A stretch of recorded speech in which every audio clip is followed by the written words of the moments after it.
네, 양가희 기자 안녕하세요. 안녕하세요. 메르스 의심 환자 지금 어떻게 됐나요? 네, 오늘 오후 4시 30분쯤에 삼성 서울병원에 메르스 의심 환자가 발생해 응급실 사용이 일시에 중단되는 사건이 발생했습니다.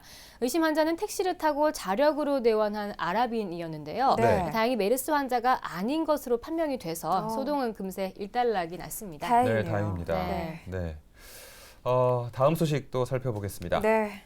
예, 서울역 고가도로가 폐쇄되고 오늘로 두 번째 평일을 맞았습니다. 약간의 정체는 있었지만 극심한 교통 혼잡은 없었다고 하죠? 네, 그렇습니다. 어제 서울역 인근의 차량 속도는 일부 구간을 제외하고 이 고가도로 폐쇄 전에 비해서 심각한 차이를 보이지는 않았습니다. 오늘 역시 비슷한 상황이었는데요. 하지만 교통 대란 수준은 아니었다고 하더라도 평소보다 다소 정체된 출근길에 시민들은 불편을 겪었습니다.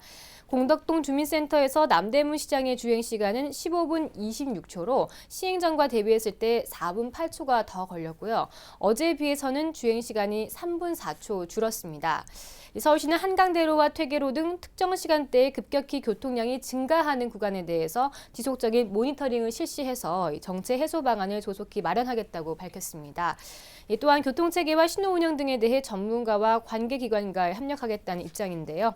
서울시는 현재 출근길이 평소보다 지연이 되고 있지만 시민들이 대체 경로와 우회도로 통행에 익숙해진다면 교통 정체는 곧 해소될 것으로 보고 있습니다. 네, 사실 이 중앙버스 전용 차로나 청계천 복원 등 이 대규모 사업이 될 때도 교통이 안정되는데 몇 달이 걸렸었습니다. 네, 맞습니다. 서울시의 적극적인 노력 그리고 시민들의 협조가 이어진다면 아무쪼록 빠른 시일 내에 이 교통 상황이 안정을 찾지 않을까 싶습니다. 네, 어느 정도 적응하고 나면 네. 다시 또 익숙해질 거니까요. 네. 시간을 좀 맞습니다. 갖고 기다려야 될 것 같습니다. 자, 다음 소식입니다.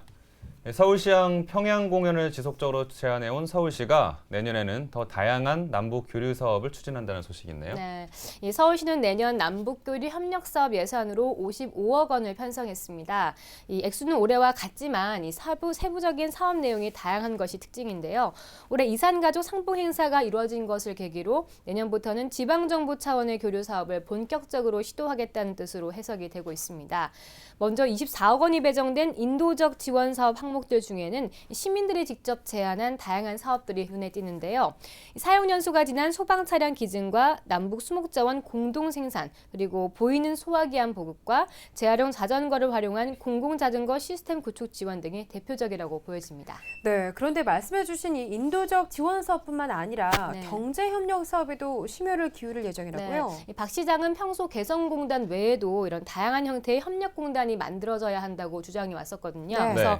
공단 설립을 적극적으로 추진하려고 하고요. 또 이와 함께 개성공단 근로자들에게 재활용 자전거를 지원하는 사업도 함께 추진할 계획이라고 합니다. 네. 남과 북이 분단된 지 벌써 한 70년이 네. 되는 것 같네요. 예, 무엇보다 문화적으로 좀 많이 달라졌을 것 같은데 또 이를 극복하기 위해서 다양한 문화 교류 사업도 추진한다고요. 이 서울시는 지속적으로 강조해온 경평축구와 이 서울시향 평양공연 외에도 그리고 동북아 장애인 탁구대회, 서울과 평양의 대학 교류와 이 서울시와 평양시의 자매결연, 그리고 시민이 제안한 남북 냉면축제 등을 제안을 하기로 했습니다. 서울시는 이를 위해서 예산 18억 원을 편성한 상태입니다. 네, 냉면 네. 축제 기다려지네요. 네, 재밌겠네요. 냉면 축제. 일단 이렇게 지방정부 차원에서 이 통일을 위한 움직임을 보인다는 것에 큰 이의가 있어 보이고요.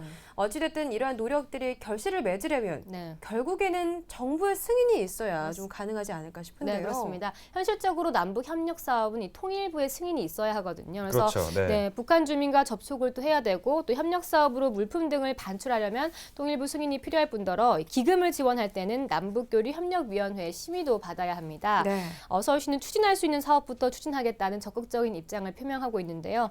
언론과 민간단체 등 남북교류 사업 전문가 그룹과 이 거버넌스를 구축해서 이 사업 추진 역량을 결집시키고 서울과 평양 간에 지속적으로 할 수 있는 교류 협력 사업을 추진하겠다는 입장입니다. 네, 이 남북 관계의 분위기는 수시로 변하기 때문에 서울시와 정부의 긴밀한 협조가 좀 중요할 것 같습니다. 네.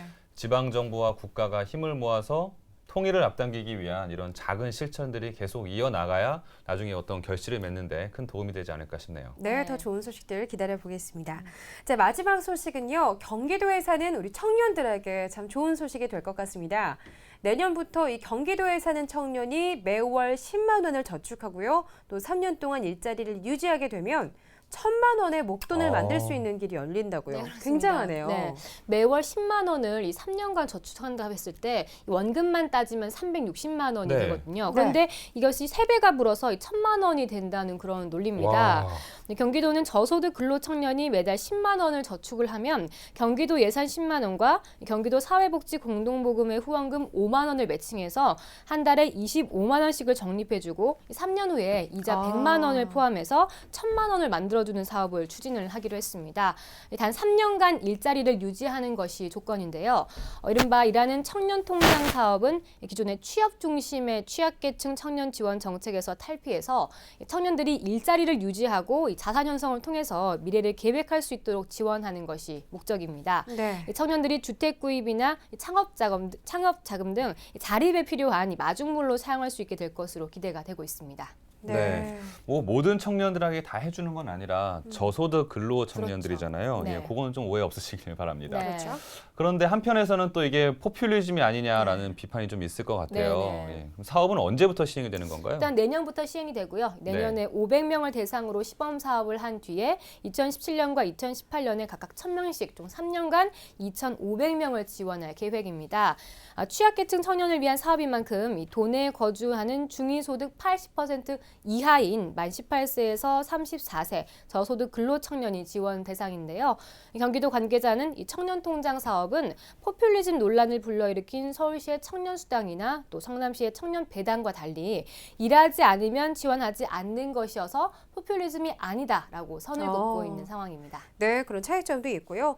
이 개개인의 형편에 따라서 꼭 필요한 복지 서비스를 제공하는 이른바 맞춤형 복지라면 지속 가능성과 또 정책 효율성을 고려해 봤을 때는 긍정적으로 검토해 볼 수 있지 않을까 싶은데요. 네. 이 청년 통장 사업 어떻게 추진될지는 조금 더 지켜봐야겠습니다. 네.